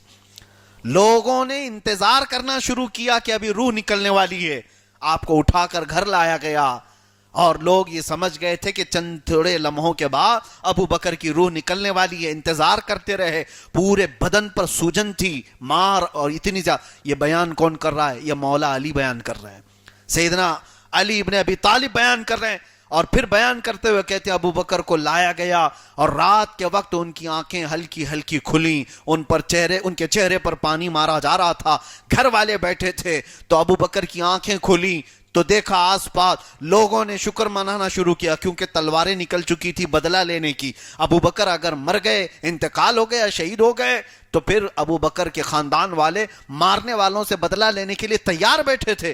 آنکھیں کھلی تو ابو بکر صدیق سب سے پہلے پوچھتے ہیں رسول اللہ کا کیا حال ہے؟ ان سے دودھ پلایا جا رہا تھا ان کو، تو صدیق اکبر نے کہا نہیں، میں اس وقت تک ایک قطرہ بھی حلق میں نہیں ڈالوں گا جب تک اپنی ان آنکھوں سے رسول اللہ کو نہ دیکھ لوں۔ کمزوری تھی، بدن میں زخم تھے، اسی حالت میں حضرت ابو بکر کی ماں اور حضرت عمر ابن خطاب کی بہن دونوں لے کر کے ابو بکر صدیق کو رات کے وقت حضرت زید بن ارقم کے گھر لے گئیں، جہاں رسول اللہ بیٹھے ہوئے تھے۔ حضور پاک صلی اللہ علیہ وسلم کو ابو بکر صدیق نے دیکھا تو پھر فرط محبت میں وہی کہا جو صحابہ کا نعرہ تھا، یا رسول اللہ کل مصیبت بعدک جلل، آپ ہیں تو ہر مصیبت چھوٹی ہے، اے اللہ کے رسول آپ ہیں تو ہر مصیبت حل کی ہے۔ حضرت علی یہ واقعہ بیان کرتے ہوئے رونے لگ گئے، آنکھوں سے آنسو آ گئے، اور لوگوں سے کہا جس نے رسول اللہ کی حفاظت کی تھی وہ انسانوں میں سب سے بڑا بہادر ہے، اور حضرت ابو بکر ہی وہ ہیں جو رسول اللہ کے ساتھ ہجرت کے سفر میں تھے، مشرکین سے انہیں بچاتے ہوئے مدینہ طیبہ میں آنے تک۔ تو حضرت علی کی زبان سے فضیلت اور بعد کے کیڑے ان کی وعید بیان کر رہے ہیں، حضرت ابو بکر اور عمر کو نشانے پر لے رہے ہیں۔ اور اتنا ہی نہیں، آؤ مولا علی کرم اللہ وجہ الکریم کی باتیں اور سنتے ہیں۔ سیدنا علی ابن ابی طالب کی فضیلت سے کسی کو انکار نہیں، وہ تو مولا کائنات ہے، ہمارے لیے مولا کائنات ہے۔ ہاں، مولا کائنات ایک مرتبہ اپنے جسم پر ایک پرانا کمبل اوڑے ہوئے تھے، جس میں بہت پرانے چھید بھی ہوئے تھے، سوراخ بھی ہوئے تھے۔ ایک بزرگ ہیں ابو مریم جنہوں نے یہ روایت بیان کی ہے، یہ روایت موجود ہے کئی کتابوں میں۔ علامہ ابن قدامہ مقدسی نے اپنی کتاب الرقۃ والبکاء میں اس کو لکھا، اور مصنف ابن شیبہ بھی کتاب ہے حدیث کی، اس میں بھی یہ روایت موجود کہ حضرت علی رضی اللہ تعالیٰ عنہ کے جسم پر ایک کمبل دیکھا۔ ابو مریم جو ایک بزرگ ہیں، انہوں نے کہا امیر المومنین یہ کمبل ہم کو دے دیجئے، اس کو نکال لیجئے، دوسرا نیا کمبل آپ کو دے دیتے، چادر جو جسم پر ہوتی تھی۔ تو حضرت علی، توجہ چاہتا ہوں، حضرت علی نے فوراً وہ کمبل اپنے چہرے پر رکھ لیا اور رونے لگ گئے، آپ کے آنسو آ گئے بہت زیادہ۔ تو ابو مریم یہ کہتے ہیں معذرت چاہتا ہوں مولا کائنات امیر المومنین، اگر مجھے پتا ہوتا کہ یہ بات آپ کو اتنی بری لگتی تو میں کبھی یہ نہیں کہتا کہ آپ اپنا کمبل بدل لیں، اپنی چادر بدل لیں، مجھے معاف کر دیں، لیکن ایسی کیا بات میں نے کہہ دی، صرف کمبل چادر بدلنے کی تو بات کہی۔ حضرت علی کیا کہتے ہیں اب سنو، کہتے ہیں ابو مریم بات یہ ہے کہ یہ چادر مجھے میرے خلیل نے پہنائی، میں موت تک اس کو الگ نہیں کروں گا۔ ابو مریم کہتے ہیں آپ کا خلیل کون تھا؟ مولا کائنات کہتے ہیں میرا خلیل عمر ابن خطاب تھا۔ ان کا دیا ہوا، ان کا پہنا ہوا کمبل حضرت علی رضی اللہ تعالیٰ عنہ اپنے جسم سے الگ نہیں کرنا چاہتے، اور یہ لڑانے پر تلے ہوئے ہیں۔ اہل بیت اور صحابہ رضوان اللہ تعالیٰ علیہ مجمعین کی نہیں زیادہ ہے. اور یہی بات تو ہے کہ یہ صرف اور صرف مولا کائنات نے نہیں کی. اب یہاں ایک جو شوشہ چھوڑا جاتا ہے نا کہ باغ فدق رسول اللہ صلی اللہ تعالیٰ علیہ وسلم کا ایک باغیچہ تھا. حضور کی وفات کے بعد وہ حضرت فاطمہ اکیلی بیٹی باقی تھیں حضور کی زندگی کے بعد. حضور کی 3 بیٹیاں حضور کی حیات میں وفات پا چکی تھیں اور بیٹے تو بچپن میں انتقال کر گئے تھے. رسول اللہ صلی اللہ علیہ وسلم کی وفات کے بعد اگر آپ کی اولاد میں کوئی باقی تھی تو صرف حضرت فاطمہ. تو حضرت فاطمہ رضی اللہ تعالیٰ عنہا کو وہ باغ ملنا چاہیے تھا, باغ فدق. یہ بڑا مسئلہ ہے, معرکۃ الآراء ہے. اس میں تو کتنے فرقے ہوئے, جنگیں ہوئی, مناظرے ہوئے, کیا کیا ہوئے. حضرت ابوبکر صدیق خلیفہ بنے تو آپ نے کہا, میں نے رسول اللہ صلی اللہ علیہ وسلم سے حدیث سنی, نحن معاشر الانبیاء لا نورث درہما ولا دینارا. ہم انبیاء کی جماعت, حضور نے فرمایا انبیاء کی جماعت کوئی بھی درہم و دینار وراثت میں چھوڑ کر نہیں جاتے. وما ترکناہ صدقۃ, ہم جو چھوڑ کر جاتے ہیں وہ پوری امت کے لیے صدقہ ہے. رسول کریم صلی اللہ تعالیٰ علیہ وسلم نبی تھے. حضرت ابوبکر نے کہا, حضور نے فرمایا ان کی وراثت نہیں بانٹی جاتی. تو اتنی بات تو ہے, یہاں تک اس کے آگے کا انہوں نے لگا لیا ہے, اس کے آگے کا انہوں نے لگا لیا. حضرت فاطمہ یہ سوال کرنے گئی تھی باغ فدق اور حضرت ابوبکر نے یہ حدیث سنائی. یہاں تک تو ہم اہل سنت و جماعت بھی جانتے ہیں, لیکن اس کے بعد کے جھگڑے یہ انہوں نے بنائے. جیسے یوٹیوبر آج کے بنا لیتے ہیں, ان کو تھوڑا سا جملہ دے دو, باقی 10 جملے تو ان کے لگ جائیں گے. یہ جو جھگڑا فسادات کرانے والے فسادی لوگ ہیں, ان واقعات میں گڑا انہوں نے ہی ہے کہ حضرت فاطمہ کو تھپڑ مارا, حضرت فاطمہ کی چادر جلا دی, حضرت فاطمہ کے گھر پر پتھر مارے, اور یہ کہاں کہاں تک لے کر کے جائیں گے اور بڑھاتے جائیں گے. ہر دن نئے نئے ان کو, کیونکہ رلانا ہے کچھ لوگوں کو حضرت فاطمہ کے نام سے کہ ایسا ظلم ہوا, ایسا ظلم ہوا, ایسا ظلم ہوا. معاذ اللہ رب العالمین. ایسا اگر ظلم ہوا ہوتا تو حضرت ابوبکر صدیق کی بیوی اسما بنت عمیس حضرت فاطمہ کے گھر آخری دن تک نہیں رہتی. میرے عزیزو, اب بات جو ہے وہ یہ ہے کہ حضرت مولا علی کرم اللہ وجہہ الکریم کے بارے میں بھی تو سوال آتا ہے کہ حضرت ابوبکر نے نہیں دیا, حضرت عمر کے زمانے میں, حضرت عثمان کے زمانے میں کبھی تو یہ چیز ہوتی نہیں ہوئی تینوں کی. چلو ٹھیک ہے, حضرت علی جب خلیفہ بنے, ارے 5.5 سال تک حضرت مولا کائنات رضی اللہ تعالیٰ عنہ خلیفہ وقت تھے, تو وہ سارا باغ فدق اپنی ملکیت میں لے لیتے. کیا فاطمہ نہیں ہے تو کیا ہوا, حسن و حسین ہے, ماں کی وراثت تو بیٹوں میں ملے گی. لیکن مولا کائنات رضی اللہ تعالیٰ عنہ نے اس فیصلے کو ویسے ہی رکھا جیسے حضرت ابوبکر صدیق نے رکھا تھا. مولا علی نے بدلا نہیں. اور یہ کہتے نہیں وہ تقیہ کیا تھا. تقیہ سمجھتے ہو آپ کو؟ تو یہ تقیہ معلوم ہے بس. شیعوں کے یہاں ایک تقیہ ہے, وہ تقیہ نہیں ہے, تقیہ. تقیہ کہتے ہیں جو حقیقی بات ہے اس کو دل میں رکھنا اور دکھانا کچھ اور. ارے ہم تو اس کو منافقت کہتے ہیں. وہ کہتے ہیں کہ ایسا بھی کبھی کبھار ائمہ اکرام کیا کرتے تھے. یہ تو بہت بڑا الزام ہے. ہمارے ائمہ ایسے نہیں تھے کہ دل میں کچھ اور رکھیں, دکھانے کو کچھ اور کریں. اور وہ بھی مولا علی کرتے, سیدنا علی ابن ابی طالب رضی اللہ تعالیٰ عنہ ایسے کرتے. تقیہ تو بالکل محال چیز ہے. حضرت علی رضی اللہ تعالیٰ عنہ کے بارے میں اس طرح کی بات کرنا, حضرت علی نے حضرت ابوبکر کے فیصلے کو برقرار رکھا. اب سنیے ایک اور بات. حضرت عمر سے ان کی چپکلش ہوتی تو ایک بات ہو گئی تھی. حضرت علی جب خلیفہ بنے تو نجران کے عیسائی, نجران ایک علاقہ ہے, وہاں کے عیسائی لوگ آئے, ایک تحریر لے کر کے آئے. ایک تحریر لے کر کے آئے. وہ تحریر کس کی تھی؟ مولا علی کی لکھی ہوئی تھی, رسول اللہ کے زمانے میں لکھی ہوئی تھی, اور نجران کے عیسائیوں کو دی ہوئی تھی. آپ کو پتا ہے نجران کے عیسائیوں نے رسول اللہ صلی اللہ علیہ وسلم کو مباہلے کے لیے بلایا تھا. مباہلہ, حضور پاک صلی اللہ علیہ وسلم نکلے بھی تھے نجران کے لیے, اور ساتھ میں کون تھے؟ حضرت علی, حضرت امام حسن, امام حسین اور حضرت فاطمہ. اور یہ قرآن پاک میں آیا ہے. قرآن پاک میں رب تبارک و تعالیٰ نے اس کو بیان فرمایا ہے. سورہ آل عمران کی آیت ہے, فَقُلْ تَعَالَوْا نَدْعُ أَبْنَاءَنَا وَأَبْنَاءَكُمْ وَنِسَاءَنَا وَنِسَاءَكُمْ وَأَنفُسَنَا وَأَنفُسَكُمْ ثُمَّ نَبْتَهِلْ. اے رسول آپ فرما دیں تم اپنے بیٹے بیٹیوں کو بلا لو، ہم اپنے بیٹے بیٹیوں کو، تم اپنی عورتوں کو لے آؤ، ہم اپنی عورتوں کو، اور تم خود آؤ اور ہم خود آئیں گے، اور پھر مباہلہ کریں گے۔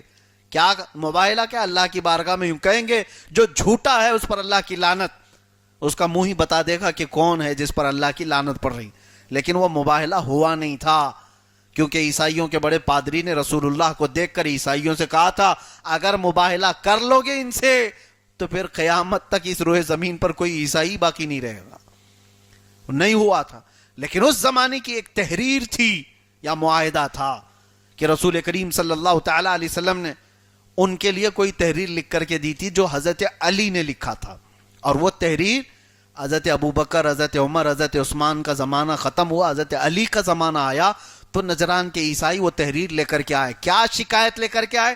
کہا امیر المومنین علی ابن ابی طالب یہ تحریر آپ دیکھیں، آپ پہچانتے ہیں؟ حضرت علی نے تحریر دیکھی اور کہا اللہ کی قسم یہ میری لکھی ہوئی تحریر ہے۔ آپ نے فرمایا میری لکھی ہوئی تحریر ہے، اور یہ تحریر رسول اللہ کے حکم پر لکھی ہوئی ہے، میں جانتا ہوں۔ تو آپ سنو عیسائیوں نے کیا کہا، امیر المومنین، تب پھر بات تو سنیے، عمر ابن خطاب دوسرے خلیفہ نے اپنے زمانے میں ہم کو ہماری زمینوں سے بے دخل کر دیا، تحریر تو آپ کی لکھی ہوئی ہمارے لیے ہے، لیکن انہوں نے ہماری زمینوں سے ہم کو بے دخل کر دیا ہے۔ اب ہم آپ کے پاس آئے ہیں وہ حکم کو ختم کر دیں، آپ امیر المومنین، آپ کی تحریر بھی پرانی، ہمیں ہماری زمینیں واپس کر دیں۔ حضرت علی رضی اللہ تعالیٰ عنہ کے لیے بہت بڑا موقع تھا، عمر اپنے زمانے میں سختی کر کے چلے گئے، ان کو ان کی زمینوں سے بے دخل کر کے گئے، اور ان عیسائیوں کو ان کے زمینوں سے دور کر دیا۔ آج یہ آئیں انصاف لینے کے لیے میرے پاس، ان کو انصاف دے دوں۔ مولا کائنات علی ابن ابی طالب کرم اللہ وجہہ الکریم ان کی یہ باتیں دیکھنے کے بعد کہتے ہیں اللہ کی قسم عمر کی طرح دور اندیش کوئی نہیں تھا، اگر انہوں نے کوئی فیصلہ کیا ہے تو علی اس فیصلے کو بدل نہیں سکتا۔ جو فیصلہ کیا تھا عمر ابن خطاب نے وہ صحیح کیا ہے، میں اس کو بدل کر کے نیا نہیں فیصلہ دوں گا۔ حضرت علی چاہتے تو حضرت عمر کے فیصلے کو منسوخ کر دیتے، کالعدم کر دیتے، نہیں کیا۔ اور یہاں ان لوگوں کو ایسا لگتا ہے کہ حضرت عمر، حضرت ابوبکر رضی اللہ تعالیٰ عنہما زبردستی خلیفہ بنے تھے، حضرت علی مانتے نہیں تھے۔ حضرت علی نہیں مانتے تھے تو ان کے فیصلوں کو برقرار کیوں رکھا؟ اور پھر لوگوں میں تعریف بھی حضرت علی رضی اللہ تعالیٰ عنہ ان کی کیا کرتے تھے، کہتے تھے کہ لوگوں میں سب سے زیادہ بہادر ابوبکر صدیق ہے۔ عمر فاروق رضی اللہ تعالیٰ عنہ کا جب انتقال ہوا تو جانتے ہو حضرت علی رضی اللہ تعالیٰ عنہ رونے لگے، اور لوگ گواہ ہیں، حضرت علی نے کہا واہ عمرہ واہ عمرہ، اے عمر اے عمر، کیا زندگی گزار کر تم گئے ہو، کیسی زندگی تم گزار کر کے گئے ہو، تم جب یہاں سے گئے ہو تو کوئی داغ چھوڑ کر کے نہیں گئے۔ یہ حضرت علی حضرت عمر کی وفات میں کہہ رہے تھے۔ اور اس کے بعد حضرت عثمان غنی رضی اللہ تعالیٰ عنہ کا جب دور خلافت آیا، 12 سال تک حضرت عثمان امیر المومنین رہے۔ اور آپ کو میں بتاؤں آخری وقت جب حضرت عثمان کا آیا تو فتنے پیدا ہو چکے تھے۔ مصر کے کچھ لوگ بلوائی جن کو کہا جاتا ہے، وہ حضرت عثمان غنی کے خلاف بغاوت کر کے مدینے پر چڑھائی کر چکے تھے اور خلیفہ وقت کا گھر گھیر لیے تھے، مارنے پر تلے ہوئے تھے۔ حضرت عثمان کو 40 دن تک محصور رکھا گیا، گھیرے میں رکھا گیا، کھانا پانی پہنچنے نہیں دیا جاتا تھا، جو حضرت عثمان سے ملنے آئے ان کو تیر مار دیتے تھے۔ مدینے میں صحابہ بھی تھے اور بھی تھے، لیکن یہ مصری جو نئے مسلمان بن کے آئے تھے، یہ امیر المومنین عثمان ابن عفان رضی اللہ تعالیٰ عنہ کے خلاف چڑھائی کر چکے تھے۔ اس وقت جانتے ہو، اس وقت حضرت عثمان غنی رضی اللہ تعالیٰ عنہ کے گھر پر پہرا دینے کے لیے اگر کوئی کھڑا رہتا تھا تو حضرت علی اپنے دونوں بیٹوں کو، امام حسن اور امام حسین کو، عثمان ابن عفان کی پہرے داری کے لیے کھڑا کرتے تھے۔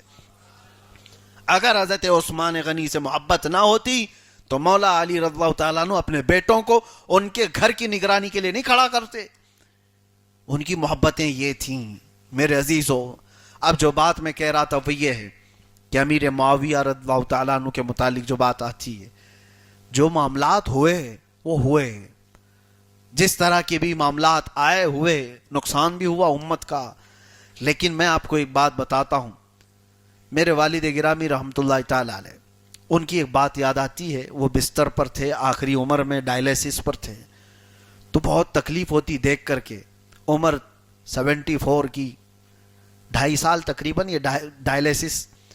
تو ایک دن میں دیکھ روزے کی حالت میں وہ ڈائلیسس کروا رہے تھے.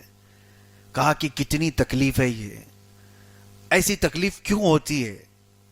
اور ہم جانتے ہیں اپنے باپ کو، ان کی نمازیں قضا نہیں، وہ مسلسل تلاوت قرآن کرنے والے.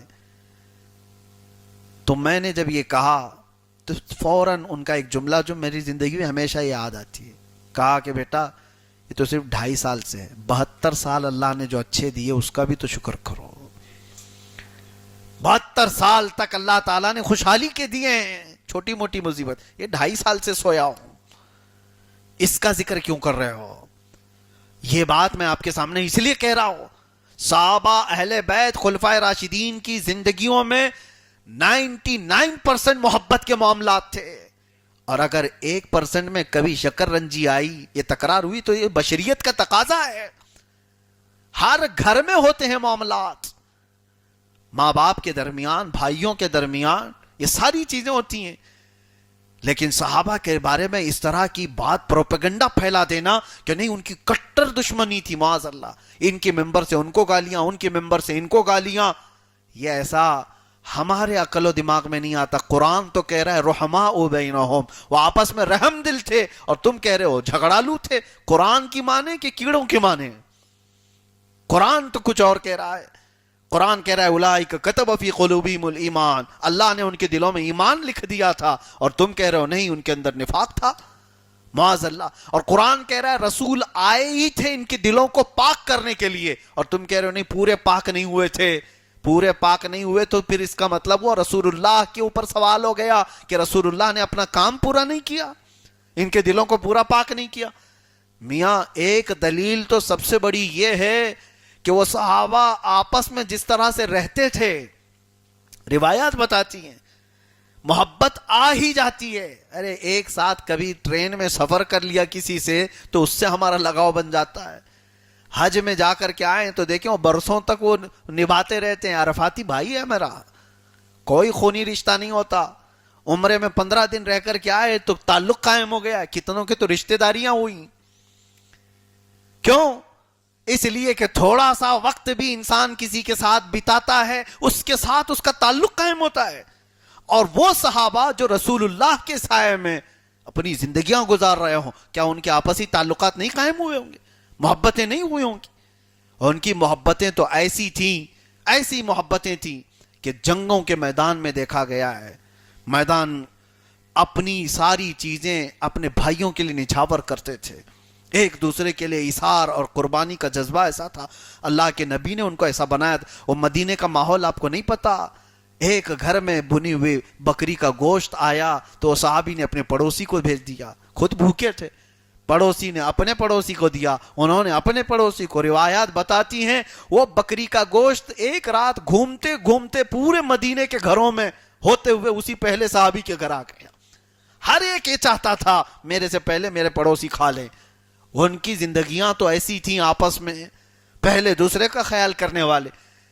جنگ میں کوئی زخمی ہو کر کے گرا ہوا ہے اور دوسرے زخمی کی طرف سے آواز آ رہی ہے تو پہلا والا زخمی پانی نہیں پی رہا ہے، کہتا پانی پلانے والے سے کہ پہلے ان کو پلاؤ، شاید وہ مجھ سے زیادہ پیاسا ہے. یہ صحابہ کے واقعات پڑے ہوئے ہیں. ان کے آپس میں محبتیں ایسی تھیں. اور اہل بیت کا ادب و احترام، یہ مولا علی جو سے حضرت ابوبکر حضرت عمر کا کرتے تھے، تو کیا ابو بکر و عمر اہل بیت کا احترام نہیں کرتے؟ روایات یہ بتاتی ہیں کہ حضرت عمر رضی اللہ تعالیٰ عنہ جب بارش نہ ہوتی، ارے اس وقت تو کیسے کیسے صحابہ موجود تھے، کیسے صحابہ موجود تھے. عبداللہ ابن مسعود، حضرت ابی بن کعب، حضرت زید بن ثابت، بڑے بڑے متقی پرہیزگار صحابہ تھے. لیکن حضرت عمر سیدھے جاتے تھے حضرت عباس رضی اللہ تعالیٰ عنہ کے پاس، رسول اللہ کے چچا کے پاس، اور ان کو بلا لاتے تھے. میدان میں کھڑے ہو کر حضرت عباس کا ہاتھ پکڑ کر کے دعا کرتے تھے کہ اے اللہ، تیرے رسول کی اہل بیت کے وسیلے سے بارش مانگتا ہوں. روایتیں بتاتی ہیں وہ ہاتھ ابھی چھوڑے نہیں ہوتے تھے کہ بارش آ جاتی تھی. حضرت عمر کا معمول تھا اہل بیت کا وسیلہ لے کر کے دعا کرنا.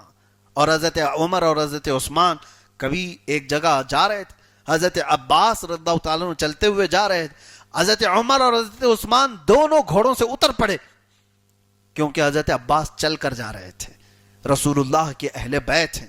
تو حضرت عمر اور حضرت عثمان اس وقت تک گھوڑے پر نہیں بیٹھتے تھے جب تک حضرت عباس گزر کر نہیں چلے جاتے. اگر وہ چل رہے ہیں تو یہ گھوڑے پر نہیں بیٹھتے. یہ ادب و احترام تھا, ان کے دست بوسی کر لیا کرتے. حضرت ابو بکر رضی اللہ تعالیٰ عنہ کا حال یہ تھا کہ حضرت ابو بکر کا دبدبا ایسا تھا کہ حضرت عمر بھی ڈرتے تھے بات کرنے سے. حضرت عمر کے بارے میں تو سب کو پتا ہے, لیکن حضرت عمر پر بھی کسی کا جلال چلتا تو حضرت ابو بکر کا تھا. لیکن حضرت ابو بکر کا ایک معمول تھا, دستور تھا ان کی محفل کا کہ بڑے صحابہ جو علم والے ہیں وہ ایک جگہ بیٹھے ہوتے. بڑے صحابہ, ظاہر سی بات ہے ہماری محفلوں میں, مسجدوں میں جہاں پر بھی دیکھیں گے جو علم والے لوگ ہیں, بڑے لوگ ہیں, حاجی لوگ ہیں, ان کو آگے رکھا جاتا ہے. تو حضرت ابو بکر کی محفل میں کبار صحابہ جہاں بیٹھتے تھے, حضرت ابو بکر وہیں بڑے صحابہ کی محفل میں حضرت امام حسن اور امام حسین کو بٹھاتے تھے. جبکہ امام حسن اور امام حسین کی عمریں اس وقت صرف 10 سال کی بھی نہیں تھی, 10 سال کی بھی نہیں تھی. اس وقت حضرت ابو بکر بڑے اجلہ صحابہ کی مجلس میں ان کو بٹھاتے تھے, اس لیے کہ رسول اللہ کے گھر والے ہیں. ادب و احترام یہ تھا حضرت ابو بکر کا, حضرت عمر کا. اور یہاں لوگ لڑائیوں پر تلے ہوئے ہیں. میرے عزیزو, اتنی ساری باتوں کے بعد تمہارے دل میں یہ بات آتی ہے کہ ان کے درمیان کوئی نفرت تھی؟ تمہارے ذہن و دماغ میں یہ شک آتا ہے؟ پھر میں وہی سوال دہراؤں گا, آپ کو کوئی بھی ایسا کھٹمل کہے کہ دیکھو ان کی ایسی ایسی تھی, تو کہ قرآن کیا کہہ رہا ہے؟ قرآن تو کہہ رہا ہے رحماء بینہم, وہ آپس میں رحم دل تھے. تو پھر میں کیسے مانوں تم صحیح بول رہے ہو؟ قرآن صحیح بول رہا ہے کہ تم صحیح بول رہے ہو؟ امیر معاویہ کی بات کہتے کہتے رک گیا تھا. ان کے پاس ایک بڑے بزرگ آئے, زرار بن حمزہ رضی اللہ تعالیٰ عنہ. وہ جیسی آئے تو حضرت امیر المومنین رضی اللہ تعالیٰ عنہ مولا علی کرم اللہ وجہہ الکریم کے بارے میں بات چل پڑی. تو حضرت امیر معاویہ نے حضرت زرار بن حمزہ سے کہا, اے زرار بن حمزہ, علی کی فضیلت میں کچھ باتیں تو سناؤ. کون کہہ رہا ہے؟ امیر معاویہ. اب سنو, حضرت زرار بن حمزہ نے پہلے تو کہا حضور مجھے معذرت رکھیں. کہا نہیں, میں یہ معذرت نہیں قبول کروں گا, ان کا تذکرہ آئے تو کھل کر کے بیان کرو. تو زرار بن حمزہ محفل میں امیر معاویہ کے بیان کرنے لگے. اب اگر وہ میں سناؤں, اللہ اکبر, کیا کیا بیان کیا انہوں نے.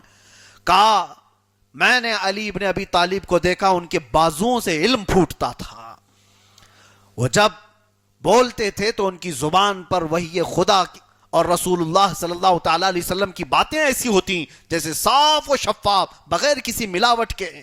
اور وہ زرار بن حمزہ بیان کرتے ہوئے آئے, ہم نے مولا علی کو دیکھا, وہ محفلوں سے زیادہ, مجمعوں سے زیادہ راحت کی تاریکی کو پسند کرتے تھے. دنیا کو ترک کیے ہوئے اپنے مولا کے حضور سجدے میں ان کو ہم نے اکثر دیکھا. حضرت علی رضی اللہ تعالیٰ عنہ کو ایک بار دیکھا, وہ رات کے وقت رو رہے تھے اتنا کہ ان کی داڑھی سے آنسو کے قطرے ٹپک رہے تھے, اتنے آنسو تھے. قریب جا کر کے سنا تو وہ اپنے رب سے مغفرت کی دعائیں کر رہے, اور پھر دنیا کو مخاطب کر کے کہتے تھے, اے دنیا تو مجھے دھوکہ مت دے, کسی اور کو دھوکہ دے, تیرا سامان بہت تھوڑا ہے اور اللہ نے جو مجھے دیا وہ بہت بڑا ہے. اور یہ دنیا کو کہتے تھے. یہ ساری فضیلتیں زرار بن حمزہ جب بیان کرنے لگے, امیر معاویہ رونے لگ گئے, اپنے کپڑوں سے آنسو پوچھتے رہے. اور پھر کہا, اللہ کی قسم, علی سے زیادہ متقی کوئی میں نے نہیں دیکھا, علی سے زیادہ متقی میں نے کسی کو نہیں دیکھا.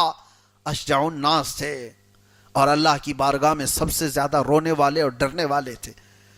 ان کے دلوں میں فضیلت اپنی جگہ پر تھی, احترام اپنی جگہ پر تھا, ادب اپنی جگہ پر تھا. یہ لڑائی بہت بعد میں, انہوں نے معاذ اللہ رب العالمین اہل بیت اور صحابہ کو ایسے ٹکرا کر کے پیش کر دیا ہے جیسے لگتا ہے کہ یہ دو الگ الگ جماعتیں تھیں. پہلے ہی میں نے تعریف میں کہہ دیا جو اہل بیت ہیں وہ سب صحابی رسول بھی صحابی ہیں کہ نہیں ہیں. اہل بیت جتنے ہیں وہ رسول اللہ کے صحابی بھی ہیں. ان کے ساتھ دو دو فضیلتیں ہیں. بالجملہ حاصل کلام یہ ہے میرے عزیزو، اہل بیت اور صحابہ کی جو رشتہ داریاں ہیں، ایک دوسرے کا نام رکھنا، ان کے درمیان مساہرت کہتے ہیں رشتہ قائم کرنا، کسی کے یہاں بیٹی دینا، کسی کے یہاں بیٹی لانا، یہ رشتہ مساہرت عربوں میں بہت بڑے پیمانے پر بہت تحقیق کے بعد ہوتی تھی. ایسے نہیں بیٹیاں دینا اور بیٹیاں لانا. ارے آج ہم بھی جانچ پڑتال اتنی کرتے ہیں. ہاں تمہارے سے اگر ابھی رشتہ قائم کرنا ہو بھائی کا تو ابھی بھائی جلدی بھائی ہو جائیں گے، یہ سارے رشتے بن جائیں گے. کسی کی بیٹی لانا ہو یا اپنی بیٹی کہیں دینا ہو تو ایسا نہیں کہ آنکھ بند کر کے دے دیں. یہ رشتہ مساہرت کہتے ہیں. رشتہ مساہرت جب قائم ہوتی ہے تو دو خاندانوں کو جوڑتی ہے. ایسا نہیں کہ وہ دشمن میں دشمن اور بیٹی اس کے گھر میں داماد میرے گھر میں. ایسا ہوتا ہے؟ دونوں لڑ بھی رہے ہیں، جھگڑے بھی ہیں، ایک دوسرے کے جانی دشمن بھی ہیں اور بیٹی بھی دے رہے ہیں. ایسا سنا ہے کبھی؟ ایسا سنا ہے؟ نہیں سنا ہے. لیکن انہوں نے سنا ہے. ان کے ہاں ہے. مولا علی کرم اللہ وجہہ الکریم کی بیٹی عمر فاروق کے نکاح میں ہے، اور حضرت علی رضی اللہ تعالیٰ عنہ کے نکاح میں ابو بکر صدیق کی یعنی حضور حضرت ابو بکر صدیق رضی اللہ تعالیٰ عنہ کی بیوہ ہیں. حضرت ابو بکر کے وفات کے بعد حضرت علی کے نکاح میں آئی ہوئی. وہاں کی عورتیں یہاں آئی ہیں، یہاں کی عورتیں وہاں گئی ہیں. رشتہ مساہرت قائم ہے، دو خاندانوں کو جوڑنے والا رشتہ قائم ہے. اور یہاں ان کے ہاں دشمنیاں قائم ہیں. پورا کا پورا نظام دشمنی پر بنا کر رکھا ہے. اس دشمنی کی وجہ سے امت میں کئی صدیوں سے قتل ہو رہا ہے ایک دوسرے کا. میرے عزیزو ہمارے ہاں تو اتنی باتیں نہیں دیکھنے کو ملتی. پڑوسی ملک میں جائیں، ایک دوسرے کی مسجدوں پر، ایک دوسرے کی محفلوں پر بم سے اڑاتے ہیں، ایک دوسرے کو قتل و قتال. وہ شیعوں کو ماریں گے یا شیعہ سنیوں کو ماریں گے. کس بات پر مار رہے ہو؟ کتنے قتل ہو گئے، کتنے سر دھڑ الگ ہو گئے. اس بات پر اگر پیچھے جاتے صحابہ کو بھی پڑھتے، اہل بیت کو بھی پڑھتے. اہل بیت نے صحابہ کی کیسے توقیر کی اور صحابہ نے ادب و احترام اہل بیت کا کیسے سکھایا. اس لیے پہلے ہی جملے میں میں نے کہا تھا تم جیسا چاہتے ہو ویسی ہم محبت نہیں کریں گے. اللہ کے رسول جیسا چاہتے تھے ہم ویسی محبت کریں گے. اور ویسی محبت بریلی کے امام نے ہمیں سکھایا. اہل سنت کا ہے بیڑا پار اصحاب حضور، نجم ہے اور ناؤ ہے اطرت رسول اللہ کی. ہم اہل بیت اور صحابہ کے درمیان تفریق نہیں کرتے. ہاں صحابی کا مقام اپنی جگہ پر، لیکن اہل بیت کا مقام اپنی مقام پر.